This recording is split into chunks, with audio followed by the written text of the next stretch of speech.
Welcome to Cory's Stories. Are you ready to meditate with Cory?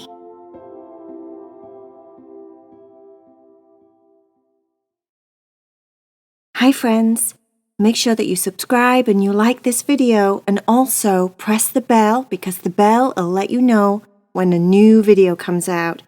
If you love Heidi, Cherry and VAYA, make sure that you go to the link below and you join the Patreon group. Then you'll be part of the Cat Club and you'll get 3 exclusive stories every month for just $7 a month. I hope you enjoy the meditation. I love you. Bye.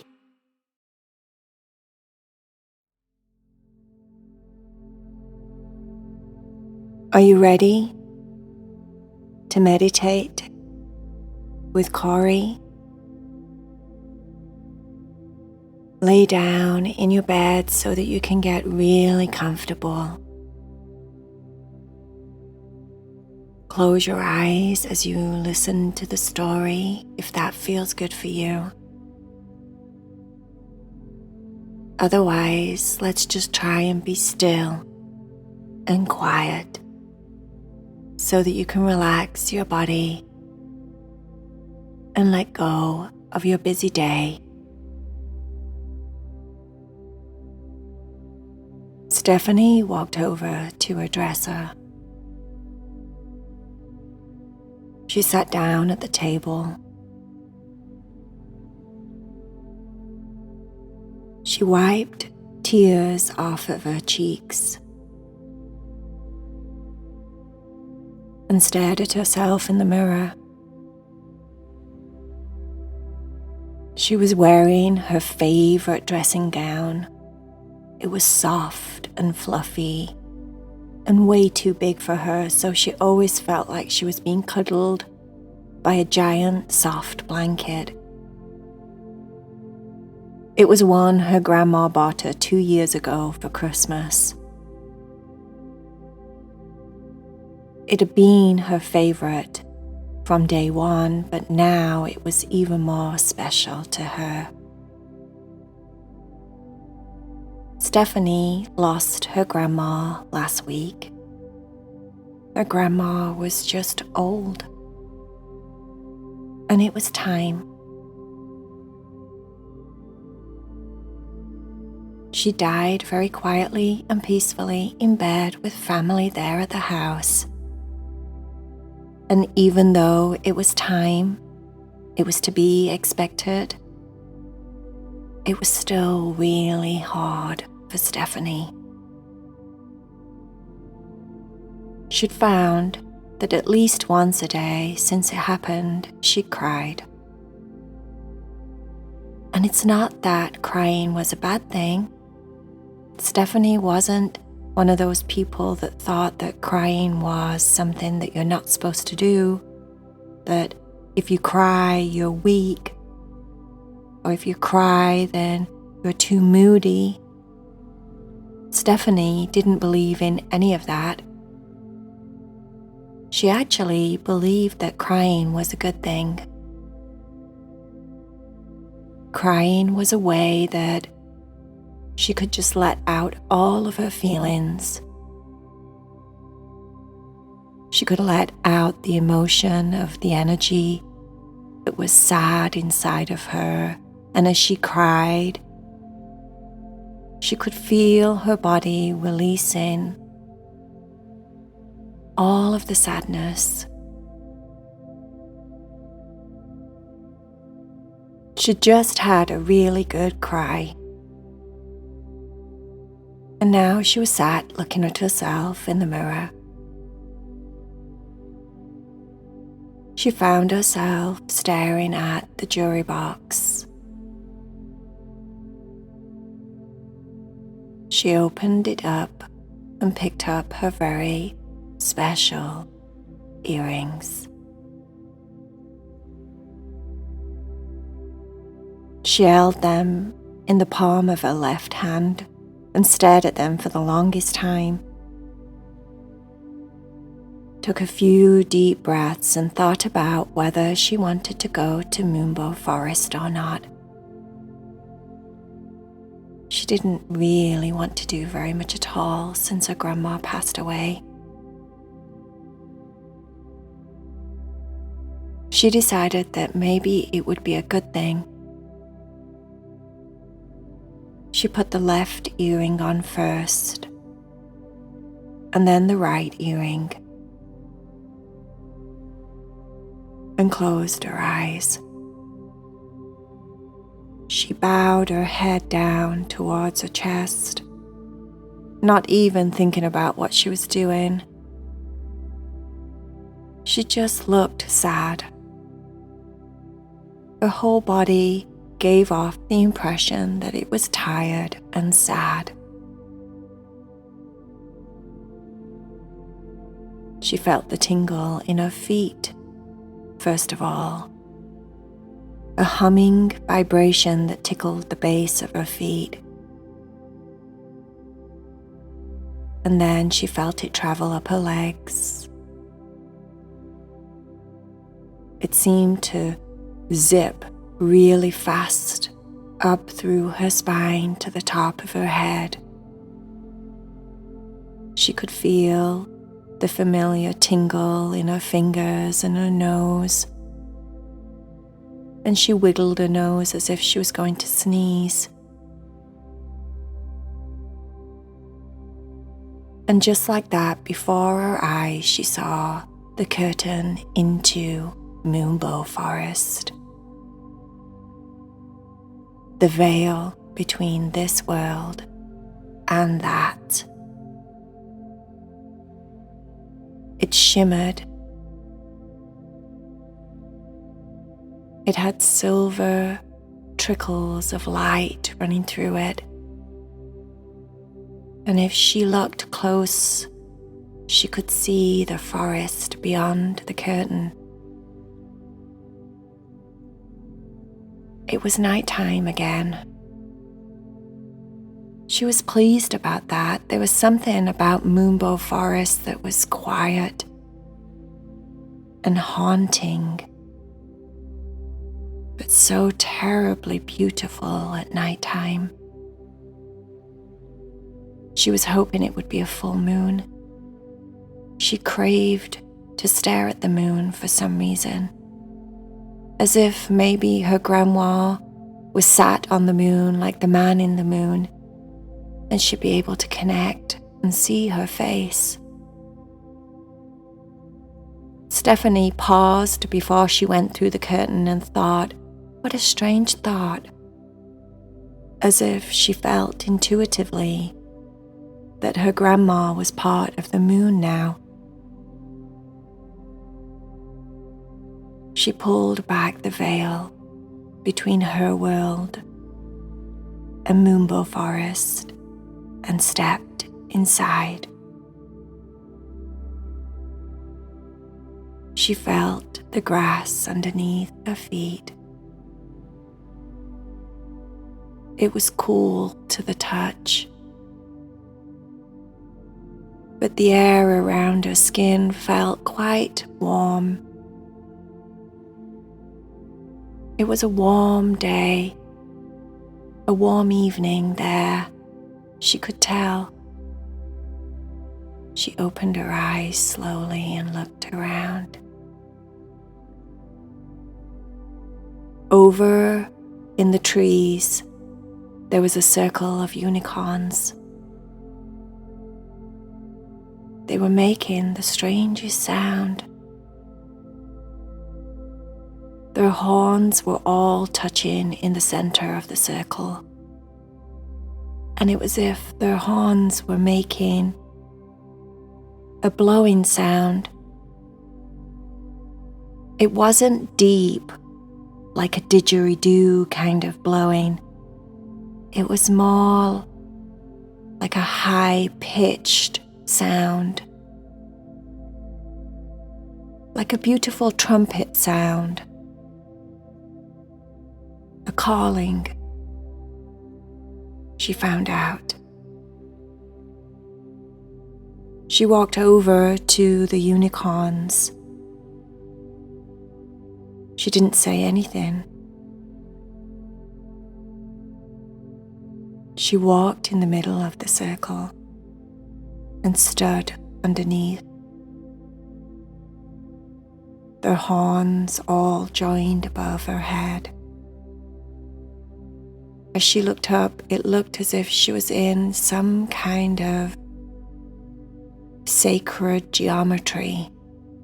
A circle within a circle, within a circle, within a circle. And as she looked through, she saw an even bigger circle. Through the gaps between the horns from the unicorn, she could see the moon in the sky. Big, so big this night.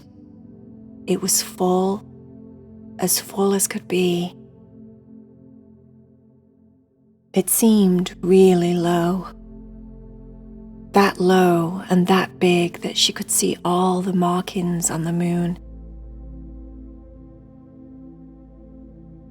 It almost took her breath away. The unicorns all opened their horns and then took a step back as if to open her up to the full light of the moon. Stephany had tears in her eyes, and she didn't know why. She looked around at the unicorns, and they were all so familiar, so kind, their faces all so loving. Luna, Nightshade, all of them were around her, and it was as if they knew her grandma had passed. She didn't tell them, yet they knew. And for a moment she thought how silly it was that they wouldn't know because they were all so connected. Even with the veil between the two worlds, they were still connected all the time.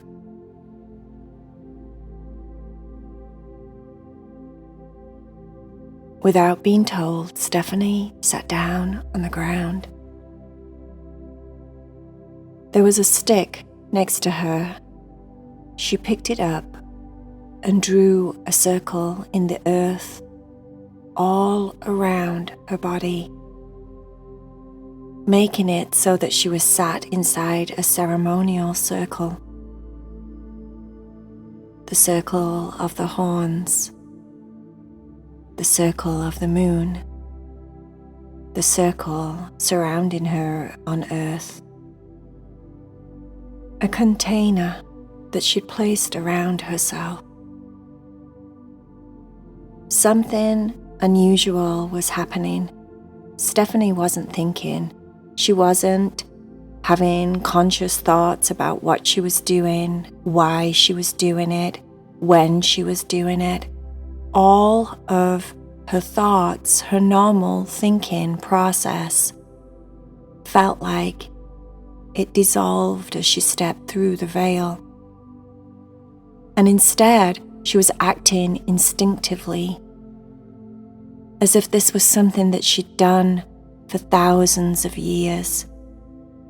Generation and generation and generation before her had done this for thousands and thousands of years. The moon had something on this evening that was going to heal her grief. She knew it. She wasn't even thinking about it. She wasn't questioning it. She just knew to go with whatever it was she was doing, as if she was recalling something from a lifetime thousands of years before.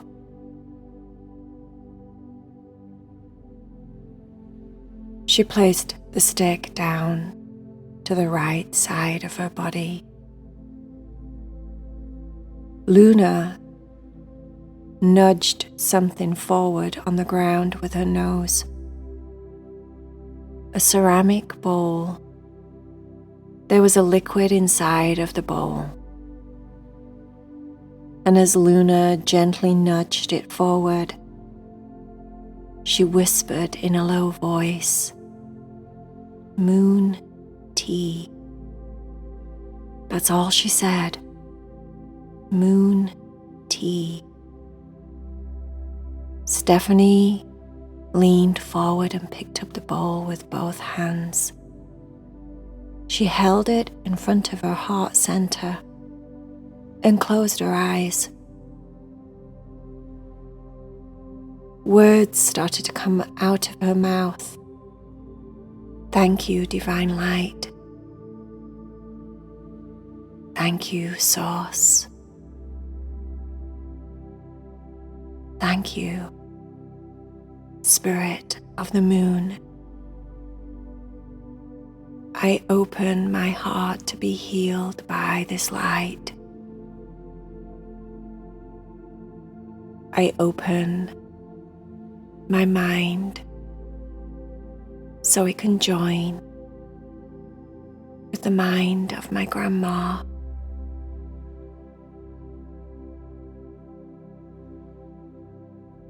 She sipped the moon tea, one big sip. It was sweet, like honey, and she knew from a previous visit to Moonbow Forest that there were moon trees in the forest. That's what Nightshade, one of the unicorns, called it. Moon trees. They use the leaves of the tree and make tea out of it, and it's sweet like honey, and it heals your heart. At the time when Nightshade told her about all of this, they were flying through the sky, and she thought it was interesting, but they were on their way to some cupcake valley or some milkshake lake, and at the time she found that much more interesting. But now, today, in this moment, moon tea was all that she wanted from Moonbow Forest. As she let the tea travel down her throat into her stomach, she instinctively laid down on the ground and looked up at the moon. Everything around her seemed to disappear into the background. The trees parted so the moon was just the only thing that she could see. All of the many unicorns were there, but they just disappeared. All she could see was the moon. Her whole body started to feel as if it was swaying backwards and forwards, as if Mother Earth was holding her underneath the moon and it was rocking her backwards and forwards like a baby.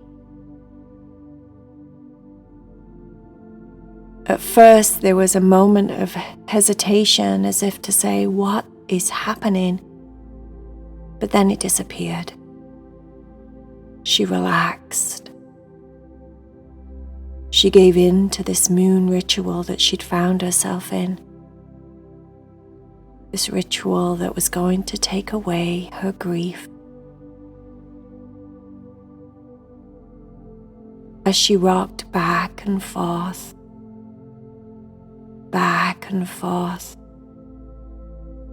her chest started to feel as if it was expanding open, right in the middle of her ribs, opening.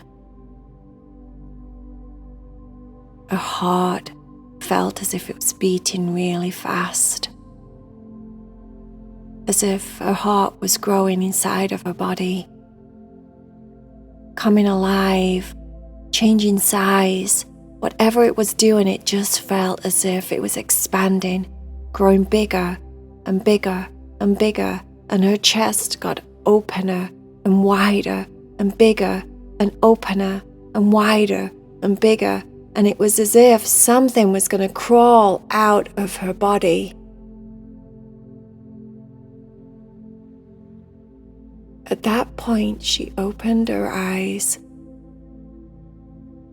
A portal of light from the moon, as if a staircase in front of her face, was beaming down as bright as anything from the sky, beaming through down into the middle of her chest.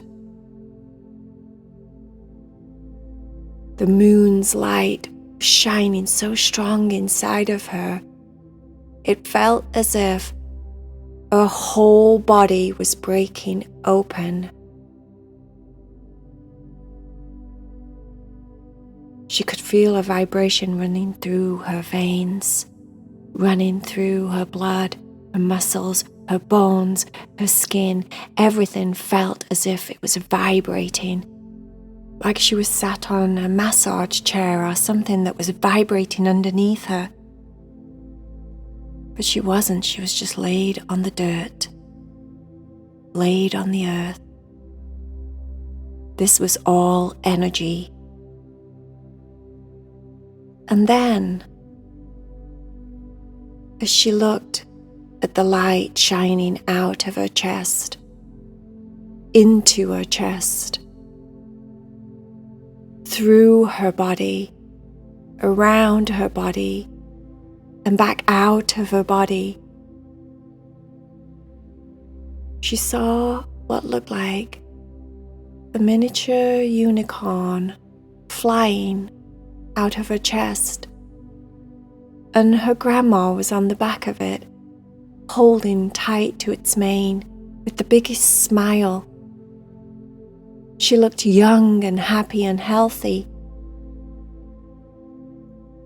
The unicorn was flying up through the light, up towards the moon, taking this part of her grandma with her.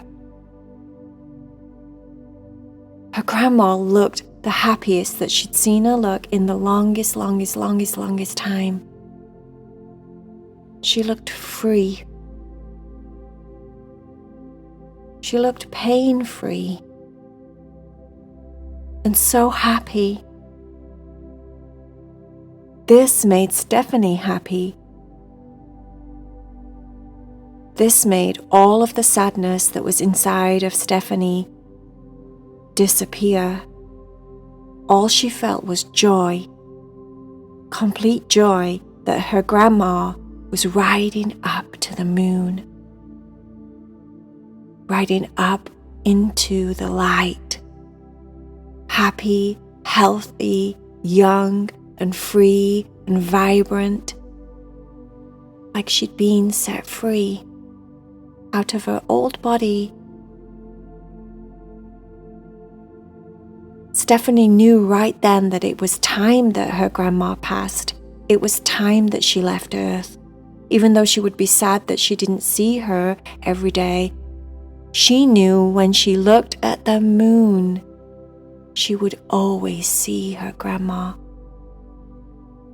And the full moon from this day forward would always mean something extra special to Stephany.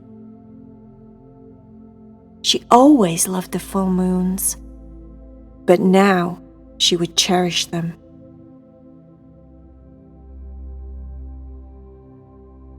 She kept watching, and her grandma got smaller and smaller and further towards the moon in the sky, until eventually the beam of light that was shining in and out of her chest just disappeared. Her chest started to feel normal once again. Her body stopped vibrating, and she laid there. Tears rolled down the side of her cheeks, but they were happy tears, not sad tears. She felt like she got some closure, like she could be happy and let go of all the grief that she was feeling, all the sadness.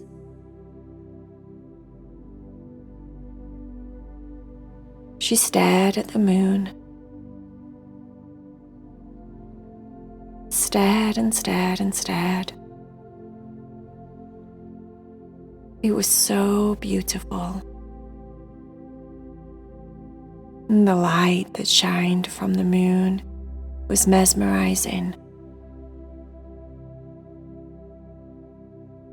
She could still feel her body rocking back and forth, and it made her think of the ocean. And how the ocean changes when the moon has different cycles. The tides, the waves,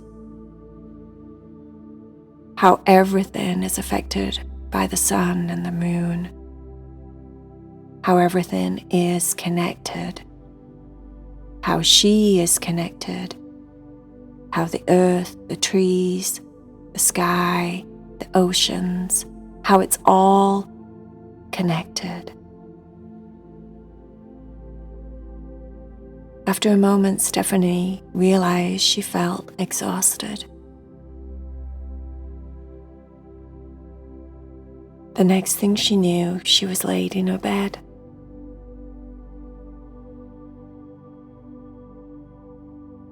She didn't recall how she got home,